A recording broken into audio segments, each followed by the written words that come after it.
Hey guys, welcome back to our part 2 video of our painting techniques page. Now you should have had this whole section filled out before you came back today.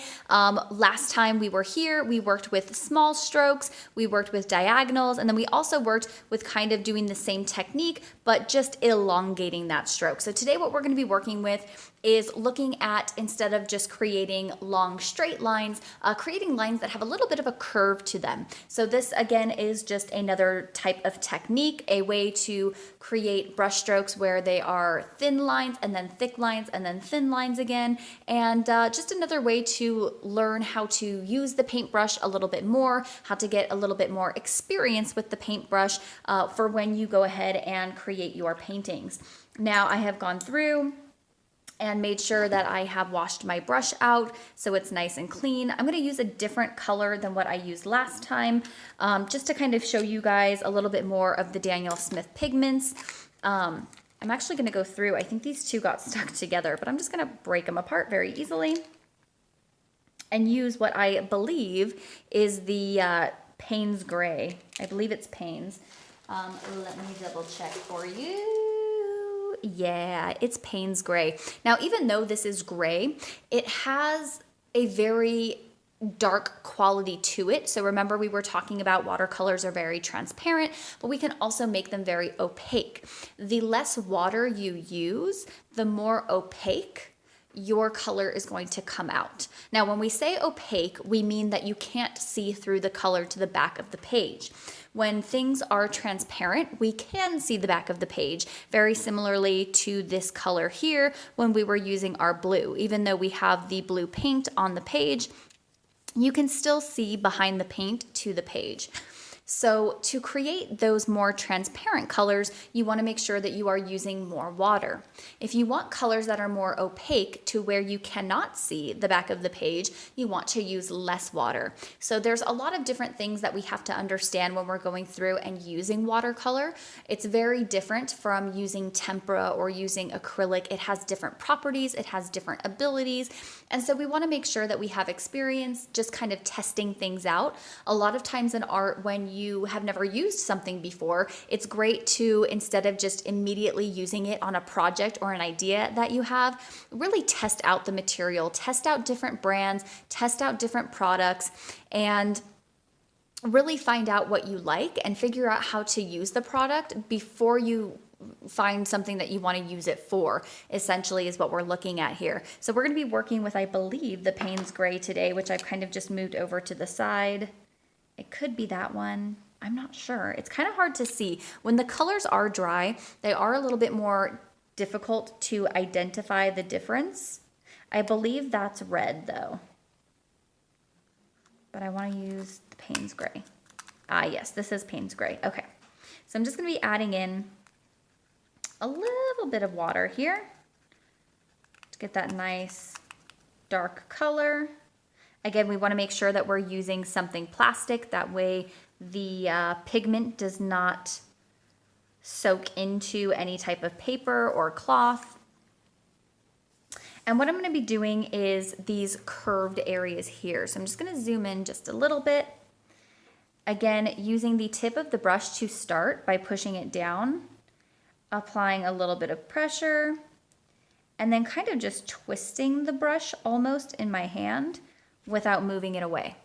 Now, even though this is gray, it comes out really, really dark, so you can almost use it as black if you would like to, which is why I put it into your little supplies cups. Again, if you want it to be a lighter gray, we can just add more water. So I can take this down, grab some pigment here. I can add a little bit more water to my pigment.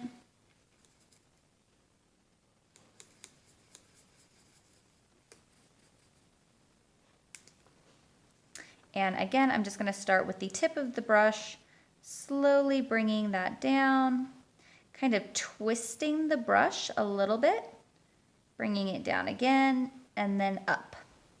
And you can see I've added more water. It becomes a little bit more transparent and it becomes a lighter gray.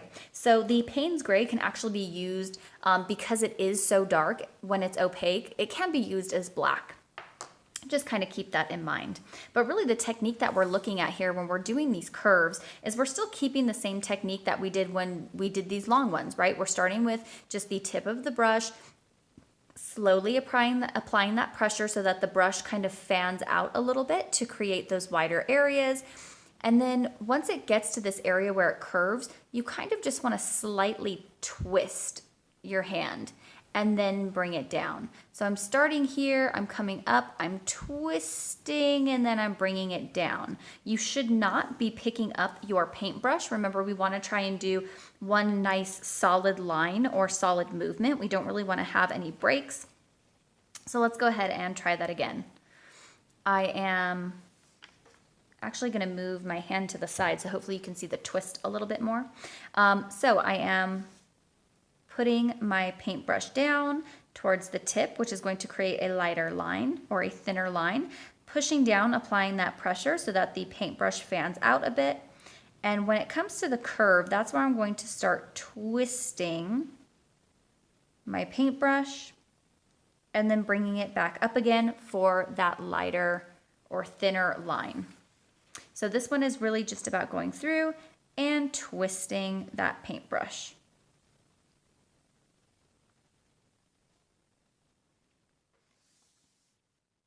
So there's a second line. You can go ahead and do that one after the fact. But let's kind of move on to these lines here. Not exactly like a lightning bolt, but kind of similar. Just a little bit of a softer curve, not as sharp.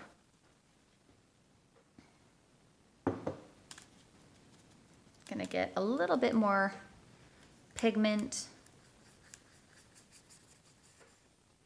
Again, we don't want to oversaturate our paper, so if your paintbrush looks like it has a little bit too much paint on it, it's a little too wet, you can just dab it very easily.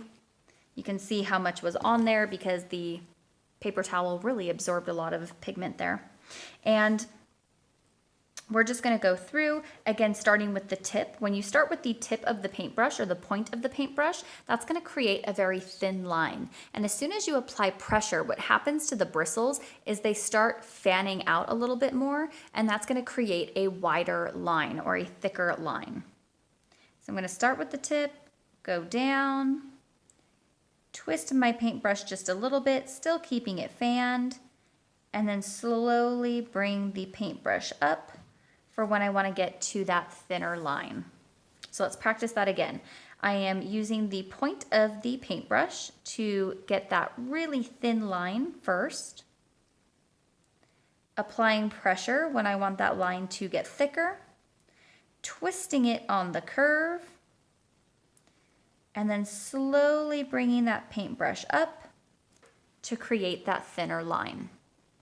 So this technique that we're using of twisting the paintbrush and fanning it out allows us to create different types of line weights. And remember, in our last video, we talked about line weight being very important. You don't want all of your lines to be the same thickness or thinness, right? Because then your projects become very one-dimensional. So just as we would with any type of drawing, we want to make sure that we are varying the line weight, that we're doing thin lines, thick lines, medium lines, curved lines, straight lines, lots of different types of lines, because that's going to make our paintings a lot more interesting. I'm going to finish out this row here. So starting thin, creating that thicker line. It's okay if you go a little bit outside of the lines like I did here, as long as you're really just practicing the technique. And remember, even if it doesn't come out perfect, we're gaining that experience, right? A lot of you guys have probably never painted like this, or have never, maybe some of you have painted, but you haven't really gone over techniques of how to use different brush strokes in the painting. You kind of just like went for it and started painting things. And so it's very important to learn these techniques and to understand that we are just practicing. There's nothing wrong with getting the practice in. And this is actually something that we said in our last video, or even earlier in this video, I think it was, about just gaining experience using different materials, figuring out what you like, figuring out how to use the different brands, how to use the different materials, the different products to create artwork that you really enjoy. So again, for our last demonstration on this one, I'm going to use the point of the paintbrush, fan it out, twist it as I'm coming to my curves, and then bring it up again for that nice thin line at the end.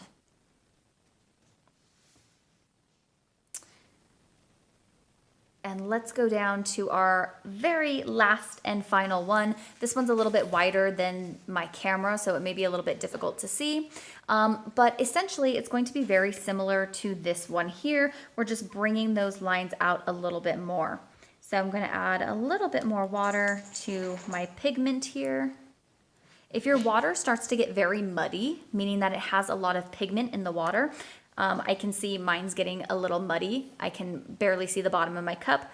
That means it's probably time to change your water. So especially if you're using different colors when you're actually working on a project, you want to make sure that you are switching out your paint, your water, switching out your water, getting new water, getting clean water, because that will also potentially contaminate your colors. And you do not want to do that either, right? We want to make sure we're not contaminating colors, we're not muddying colors, we're not making them dirty.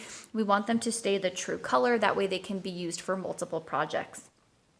So on this last example, we're going to start again with the point or the tip of our paintbrush, creating that nice, soft, easy, thin line, fanning out our brush, which for me is a little bit hard because I'm working with a smaller brush, bringing the brush up a little bit so it's just the point to create that thin line, fanning it out to get that thick line, bringing it up to get that thin line, fanning for the thick line, bringing it in for the thin, fanning it out again. So again, it should be one solid fluid movement for that line. Again, we're working with smaller paintbrushes. So these smaller paintbrushes are great for smaller areas. Obviously, you can tell in my example here, I was not able to fan my brush completely to fill out the space. But the important thing is understanding the technique, getting used to using just the tip of the paintbrush and then applying the pressure, taking pressure off, bringing the paintbrush up a little bit more, and then pushing down on the paintbrush again. So let's go ahead and try that one more time before you are off on your own to explore. Grabbed a little bit too much pigment, so I'm just going to dab it just a bit on my paper towel. And again, I'm going to start from the left side with just the point or the tip of the paintbrush. Bring it in for a nice, very light, thin line. Fan it out. Bring the paintbrush up again, so I'm just working with the tip of the paintbrush. Apply pressure to fan it out.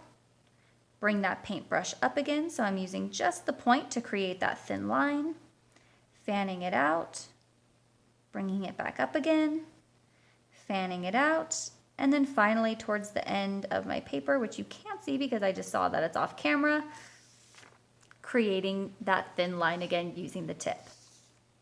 So what you will be responsible for today, you should have already finished these first three that we demonstrated in our last video. So now you will be responsible for the last three in today's video. So doing that single curve, doing the double curve, and then also doing the horizontal fan out, bring up thin line, thick line, thin line, thick line, thin line, thick line.